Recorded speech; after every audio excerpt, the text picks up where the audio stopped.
ప్రస్తుతం మనతో పాటు ప్రముఖ ఆధ్యాత్మికవేత్త జ్యోతిష వాస్తు పండితులు లలితాదేవి ఉపాసకులు బ్రహ్మశ్రీ నానాజీ పట్నాయక్ గారు ఉన్నారు. గురుగారితో మాట్లాడేద్దాం. నమస్కారం గురుగారు. శ్రీమాత్రే నమః. గురుగారు, మే నెల మిథున రాశి వారి జాతకం ఓవరాల్గా ఏ విధంగా ఉండిపోతుంది? వీళ్ళకి ఎదురయ్యే మంచి చెడులు లాభ నష్టాలు ఎలా ఉంటాయి? విద్యాపరంగా, ఆరోగ్యపరంగా, వ్యాపారాల పరంగా ఈ నెల ఎలా ఉండిపోతుంది? ఇక్కడ మే మాసంలో మన మిథునం వారికి కనుక చూసుకుంటే ప్రస్తుతం అయితే మిథునంలో గురువు ఉన్నాడండి. 3లో కేతువు, అంటే పరాక్రమ స్థానంలో కేతువు. మనకి దశమ స్థానంలో 2 క్రూర గ్రహాలు ఉన్నాయి వృత్తి స్థానంలో. అది ఒక రకంగా చెప్పాలంటే కొంత స్ట్రెస్ని ఇస్తుంది, అవకాశాలు ఇస్తుంది. లాభంలో రవి బుధులు, 12వ స్థానంలో శుక్రుడు. ఈ శుక్రుడు కూడా 14వ తేదీ నుంచి రాశిలోకి వస్తున్నాడు. ఇదే 14వ తేదీ నుంచి రవి బుధులు కూడా లాభంలోకి వస్తున్నారు, వ్యయ స్థానంలోకి వస్తున్నారు. కుజుడు లాభంలోకి వస్తున్నాడు శనిని వదిలేసి 12వ తేదీ నుంచి. ఈ చంద్రుడు వచ్చేసి మనకి మిథునం నుంచి పంచమ స్థానంలో ఉండే చంద్రుడు 1వ తేదీ మే 1 నుంచి 12 రాశులు తిరుగుతాడు. అయితే ఒక్కొక్క గ్రహం వల్ల ఒక్కొక్క ఫలితం ఉంటుంది, ఇక్కడ ఒక్కొక్క జాగ్రత్త ఉంటుంది. ఈ యొక్క విషయాలు చెప్తుంది నేనైనప్పటికీ చెప్పిస్తుంది సాక్షాత్ లలితా అమ్మవారిగా భావిస్తూ ఆ లలితాంబిక అమ్మవారి యొక్క అనుగ్రహం మీకు పరిపూర్ణంగా కలగాలని మనస్ఫూర్తిగా కోరుకుంటూ, ఇక్కడ ఏంటంటే ఎప్పుడైతే మనకి ఈ మాసంలో పర్టికులర్గా దశమ స్థానంలో 2 పాపగ్రహాలు ఉన్నాయి. 12వ తేదీ వరకు కూడా వీరికి ఉద్యోగ సంబంధించినటువంటి విషయంలో అండ్ శారీరకంగా కూడా కొంత స్ట్రెస్ ఉంటుంది. 12 దాటిన తర్వాత చాలా రిలీఫ్ వస్తుంది చెప్పాలంటే. అంటే ఇక్కడ ఎప్పుడైనా క్రూర గ్రహాలు కేంద్ర స్థానాల్లో యోగిస్తాయండి. అందులో దశమ కేంద్రంలో క్రూర గ్రహాలు చక్కగా యోగిస్తాయి, శని, కుజుడు, రాహువు ఇలాంటి గ్రహాలు. అయితే ఇక్కడ ఏంటంటే ఈ 2 విరుద్ధ ఎనర్జీస్ ఉండే గ్రహాలు కాబట్టి ఇక్కడ వీళ్ళకి ఉద్యోగ అవకాశాలు వస్తాయి, ఉద్యోగంలో రాజకీయాలు నడుస్తుంటాయి, గొడవలు నడుస్తుంటాయి ఒకవైపు. ఇదంతా కూడా కొంత ప్రశాంతత మాత్రం మీకు 13, 14వ తేదీల నుంచి జరుగుతుంది చెప్పాలంటే. ఎందుకంటే శుక్రుడు కూడా రాశిలోకి వస్తున్నాడు కదా. 2 శుభగ్రహాలు సప్తమాన్ని చూస్తున్నందుకు, అంటే మనది మిథున రాశి, సప్తమం అనేది వివాహ స్థానము. గురువు చూడడమే వివాహాన్ని ఇస్తుంది. దాంతోపాటు శుక్రుడితో కలిసిన గురువు ఏంటంటే ఎప్పటి నుంచో వివాహం అవ్వట్లేదు అనుకునేటువంటి వారికి మే 14 నుంచి ఒక 25 రోజుల పాటు ఇది ఒక బెటర్ టైం చెప్పాలంటే, మంచి టైం చెప్పాలంటే. ఇక ధనాధిపతి చంద్రుడు ఎవరైతే ఉన్నారో, ఈ చంద్రగ్రహం ఏదైతే ఉందో ఈ 10వ తేదీ నుంచి 15వ తేదీ వరకు ఈ 5 రోజులు మాత్రం వీళ్ళు ముందుగా 10, 11, 12 తేదీల్లో పెద్ద మొత్తంలో మనీ ట్రాన్స్ఫర్ చేసేటప్పుడు ఖచ్చితంగా జాగ్రత్తగా ఉండాలి.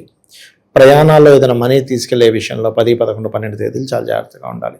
ఇక 14, 15 తేదీలు, 13, 14, 15 ఈ తేదీల్లో కనుక చూసుకుంటే ఇక్కడ పర్టికులర్గా వీళ్ళు ఎక్కడైతే ఉద్యోగం చేస్తుంటారో అక్కడ వాళ్ళకి ఒక్కోసారి మనం ఏదో డబ్బులు తక్కువ ఉన్నాయంటే ఇస్తూ ఉంటాం. దానివల్ల మోసపోవడము, దానివల్ల తర్వాత ఇబ్బందులు రావడం అనేది జరుగుతుంది. తిరిగి వచ్చే అవకాశాలు చాలా తక్కువ ఉంటుంది. కాబట్టి ఈ 5 రోజులు వీళ్ళు మనీ మ్యాటర్స్ విషయంలో, దూర ప్రాంతాలకు వెళ్ళే విషయంలో కొంత జాగ్రత్తగా ఉండాలి. అయితే 9లో రాహు ఉన్నప్పుడు సర్వసాధారణంగా వీళ్ళు ఎక్కువగా పితృదేవత ఆరాధన చేయడం చాలా మంచిది.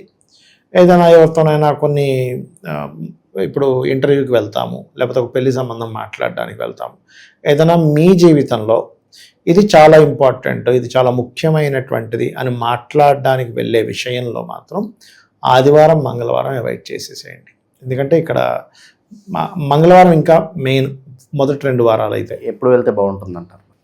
మిగతా శుక్రవారం వెళ్ళొచ్చు, శుక్రవారం హ్యాపీగా వెళ్ళొచ్చు, బుధవారం వెళ్ళొచ్చు, ఇట్స్ గుడ్.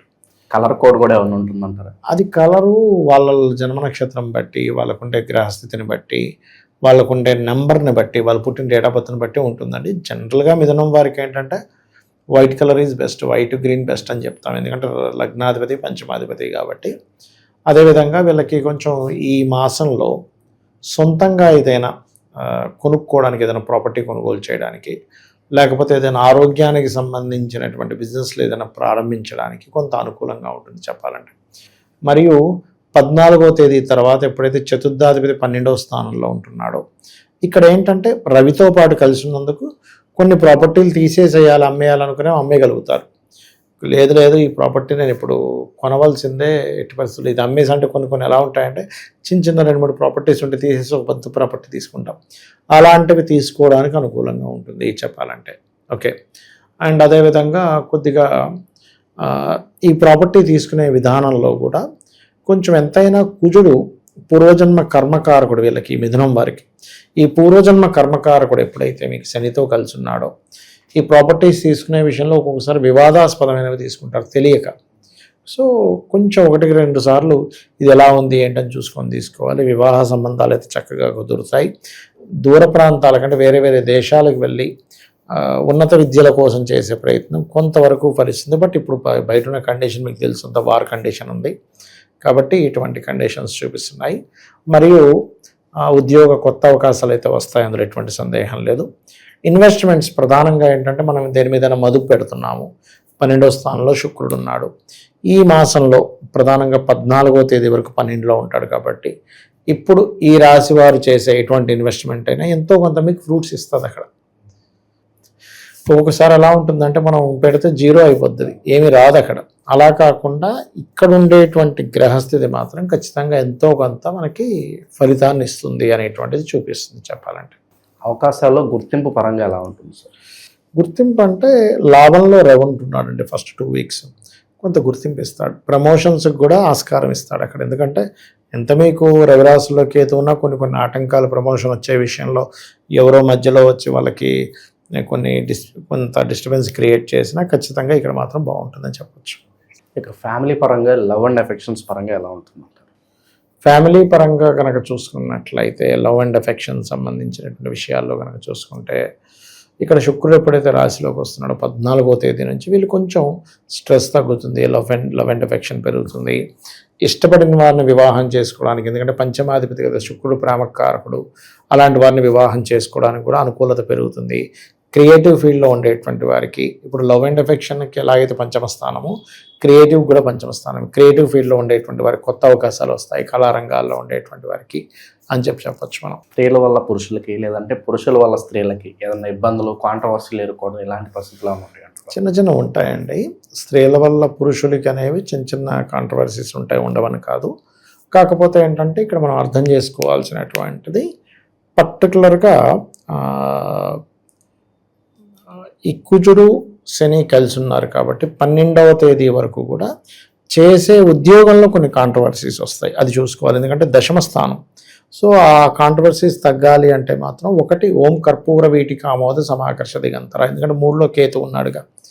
అలాగే ఆ కాంట్రవర్సీస్ వల్ల ఉద్యోగానికే ఇబ్బంది వస్తుంది అని అనుకున్నప్పుడు మాత్రం ఓం మాణిక్య మకుటాకార జానుద్వయ విరాజితాయే నమః చేసుకుంటే సరిపోతుంది. ఓవరాల్గా ఈ రాశి వాళ్ళకి ఏ విధంగా ఉంటుందో మంచి విశ్లేషణ అందించారు. ధన్యవాదాలు. శ్రీమాత్రే నమః.